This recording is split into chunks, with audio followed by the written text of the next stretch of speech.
It's kind of like everybody has their secret potion when they say this is what I do for jet lag and they figure it out. For me, it's all about staying hydrated, number one, but also a couple days before, even if you shift your schedule 1 or 2 hours towards the time zone you're going to, can be really helpful. The plane takes all the moisture out of you, and like when you land, you just feel terrible. So have a glass of wine and then ask for water the rest of the time. Hey everybody, I'm Richard Kerr, Director of Travel Rewards here at Bilt. Welcome to another episode of On Point, where I teach you how to maximize Bilt points.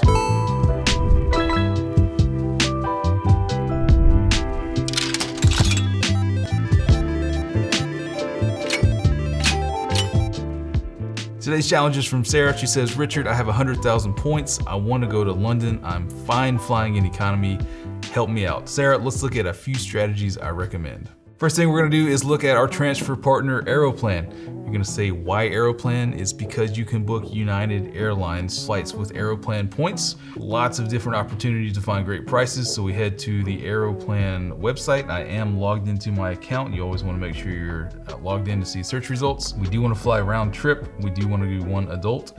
New York City, a little tip here, put in just New York City, not one of the specific airports. If you put in just NYC, it will search all of them for you. Same for London, don't try and put in Heathrow or Gatwick, just put in London, it'll search all of those. I want to take a nice summertime trip in July 6th to the 12th and find those results for us. And here you have it. Remember, a few great features of the Aeroplan to look at. At the top, it's gonna give you a calendar view of the entire week, so maybe one day costs a little less points than another. And you can filter the results by how many stops. Am I willing to take a one stop if it's cheaper? Do I just wanna fly nonstop? Which airlines do I wanna fly? And then you can click these tabs here under the search results to sort it by how many points it costs. You can see 33,000 points each way, but that does have a stop. So I'm gonna go and filter it down to the non-stops, and here I see lots of different United Airlines options, starting from an 8:30 in the morning flight all the way to your traditional overnight flight at 11 p.m. I'm gonna go ahead and take that morning flight. I like to get there, when the day's ending, helps reduce on that jet lag a little bit.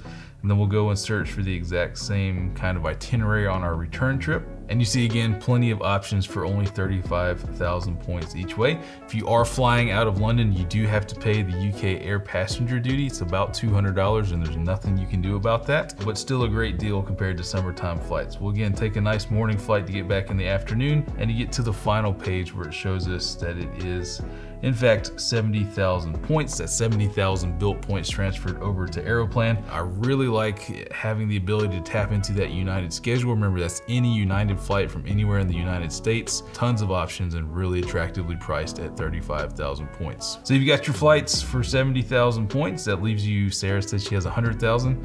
First thing we're gonna do is go over to our partner, IHG Hotels. There's a really great tool that I want everybody to learn over on the IHG website. We're gonna search for a couple nights, maybe free hotels there.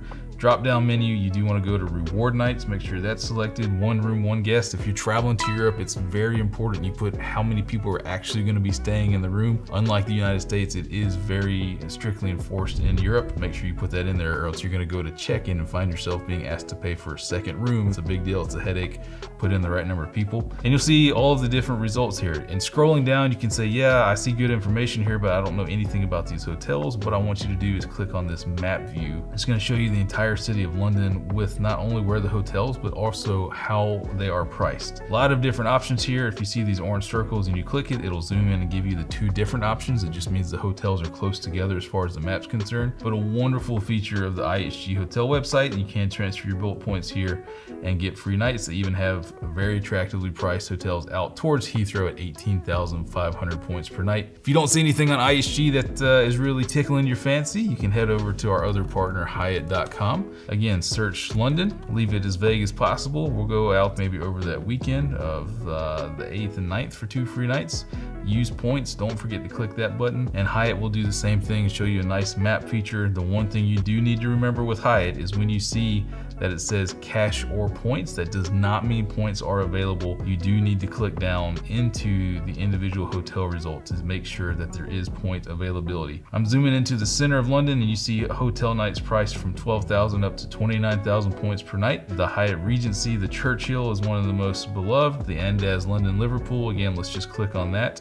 20,000 points per night, which you can afford a free night. And if you do, make sure that view points is clicked here it will show you that indeed there is a night available for 20,000 points. Lots of different options. 70,000 points round trip to fly across the Atlantic is wonderful. You can search all of the IHG hotels with their great map feature. You can go and check Hyatt, maybe some luxury hotels there that are very attractively priced in points, but this is gonna save you well over $1,000, if not $2,000, using 100,000 points for a trip to London.